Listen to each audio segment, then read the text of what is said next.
पांचवें मनु हुए रैवत और उसमें भगवान का वैकुंठ अवतार हुआ। छठे मनु में हुए चाक्षुष, इसमें भगवान का कच्छप अवतार हुआ। कहते हैं महाराज भगवान का कच्छप अवतार कैसे हुआ? तब आचार्य सुखदेव कहते हैं परीक्षित, एक बार देवता दैत्यों में मतभेद हो गया।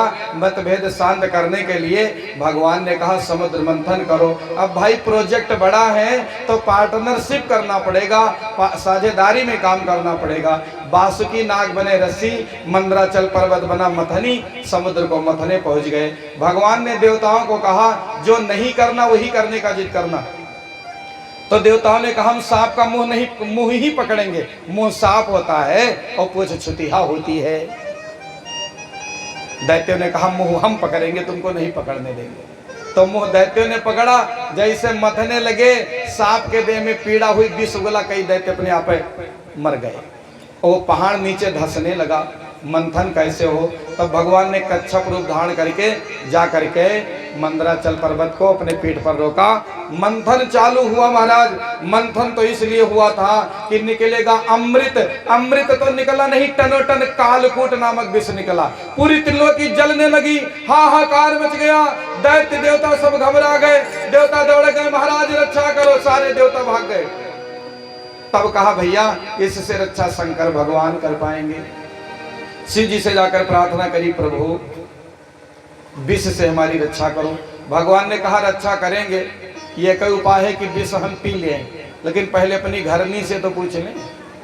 जाकर के माता भगवती से पूछा है विष पी लूं? माता जानती है सामर्थ अपने पति का।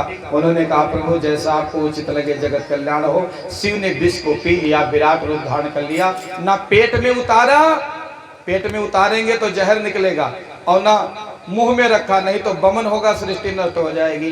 कंठ में रोका, और जिस कारण भगवान शिव का कंठ नीला पड़ गया और उनका नाम पड़ गया नीलकंठ।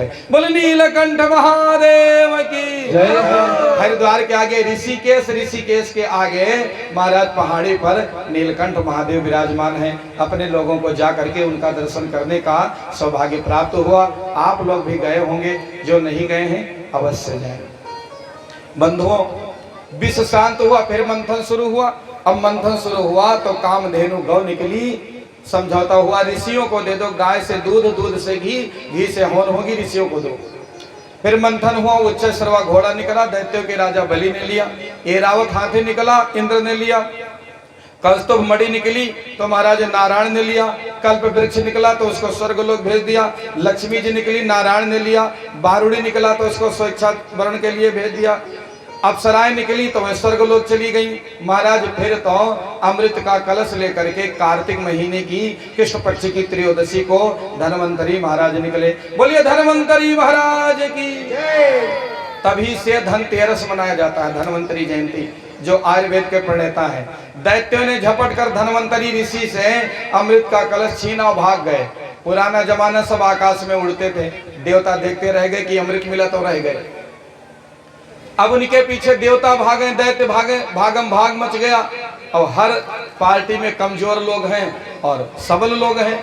तो दैत्य में जो कमजोर थे तो कहा देखो भाई ये बेईमानी ठीक नहीं है, सबका मेहनत बराबर है, बराबर बराबर बांट दो। छीना झपटी, उड़ते उड़ते हरिद्वार पहुंच गए। कहां पहुंचे? हरिद्वार में कौन नदी? गंगा नदी। गंगा नदी के ऊपर खींचे, किसी के हाथ में कलश तो नहीं आया, लेकिन अमृत छलका और गंगा जी में गिरा। जब गंगा जी में अमृत गिरा उस समय सूर्य चंद्र मेष राशि में भ्रमण कर रहे थे, बृहस्पति कुंभ राशि में भ्रमण कर रहे थे। यह मुहूर्त 12 साल में एक बार आता है। तभी से हरिद्वार में 12 साल पर महाकुंभ लगता है। वो जल अमृत तुल्य हो जाता है। कुंभ में लोग स्नान करने जाते हैं। ये युद्ध रुका नहीं, उड़ते उड़ते उत्तर प्रदेश के प्रयागराज में आ गए। प्रयागराज में त्रिवेणी संगम, वहां लड़ने लगे, नदियों के ऊपर लड़ने लगे महाराज। फिर अमृत छलका, अब तो त्रिवेणी संगम में गिरा।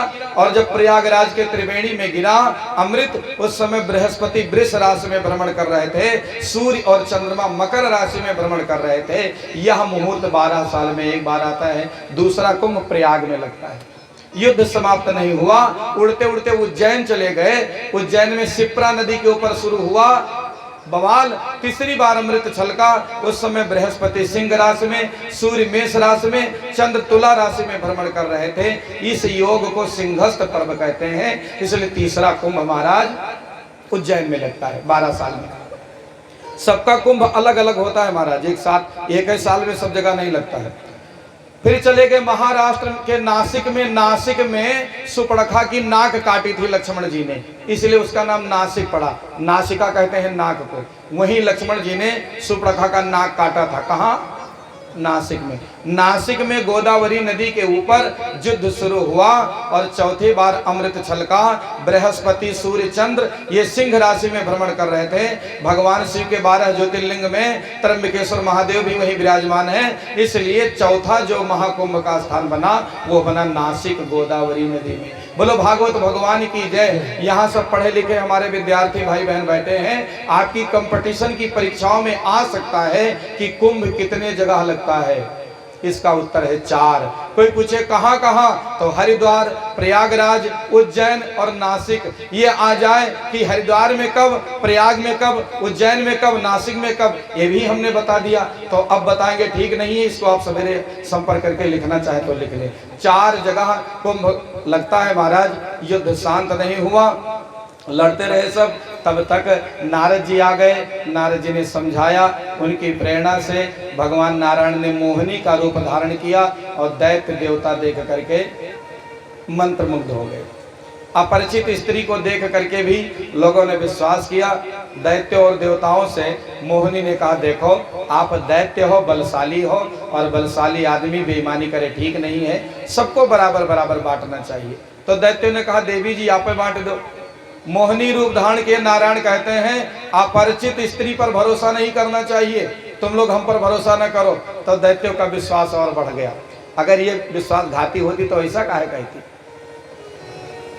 ठीक है बांट दो, ठीक है बैठो। कहा देखो राक्षस लोग इधर लाइन लगाओ। इनको नहीं कह रहे हैं, कल राक्षस इधर लाइन लगाओ, देवता इधर लाइन लगाओ। अब फिर कहा राक्षसों से कि देखो तुमको मैं बाद में पिलाऊंगी अमृत। क्यों? कहा ऊपर वाला माल पतला है, गाढ़ा माल तो नीचे है। पहले देवता लोगों को पी लेने दो पतला पतला, और गाढ़ा वाला माल तुमको पिलाऊंगी। उन दैत्यों के बीच में एक सरभानु नामक दैत्य था जो समझदार था। उसने दाढ़ी मुंह छटाई और तुरंत जाकर के बैठ गया सूर्य चंद्रमा के बीच। जैसे अमृत पिला रहे थे देवताओं को सरभानु ने पी लिया। कंठ से जैसे अमृत उतरा, सूर्य चंद्र ने कहा महाराज ये तो राक्षस है। भगवान ने तुरंत चतुर्भुज रूप धारण किया। सशंक चक्रम सक्रीट कुंडलम सपितवस्त्रम सशिरोचनम, अपना सुदर्शन चक्र छोड़ा। सरभानु का मस्तक धड़ से अलग हो गया। अमृत पी लेने के कारण वो मरा नहीं, अमर हो गया। ब्रह्मा जी ने उसका नाम रख दिया, सिर का राहु और धड़ का नाम केतु। पूर्व नाम उसका सरभानु था। 9 ग्रहों में शामिल कर दिया। राहु ने कहा राहुजू तुमसे बदला लेकर मानेंगे। तब महाराज जब ग्रह घूमते घूमते महाराज राहु सूर्य के सामने पहुंचता है, कब? अमावस्या को, तब सूर्य ग्रहण लगता है। ये सब भूगोल में पढ़ाया जाता है। सरकारी विद्यालय के कक्षा 6 में आप भूगोल पढ़ लो, आधा ज्योतिषी बन जाओगे। सरकारी जूनियर विद्यालय के 6वीं का भूगोल पढ़ लो, आधे ज्योतिषी बन जाओगे। तो महाराज घूमते घूमते जब राहु के सामने चंद्र आता है, कब? पूर्णिमा को, तब चंद्र ग्रहण लगता है। ग्रहण की केवल 2 तिथियां हैं, अमावस और पूर्णिमा। इसके अतिरिक्त किसी तिथि में ग्रहण नहीं लगता है। हाँ ये एक कारण है कि मोबाइल में रोजे ग्रहण लगता है। आज चेक करो तो आज यूट्यूब पर ग्रहण होगा, और हम लोगों की खोपड़ी ज्यादा खाते हैं सब। बहन जी का फोन आता है, पंडित जी आज ग्रहण कई बजे लागी। हमने कहा देवी जी आज पंचमी है, कहीं मोबाइलियम देखन है। तो हम कहा मोबाइलियम तो रोजे ग्रहण लागत है, लेकिन अमावस और पूर्णिमा के अतिरिक्त कभी भी ग्रहण नहीं लगता है। और हमेशा लगता भी नहीं है कि हर मास पूर्णिमा को लगे, जब आमना सामना होता है और उसकी घोषणा पंचांग में पहले से हो जाती है महाराज।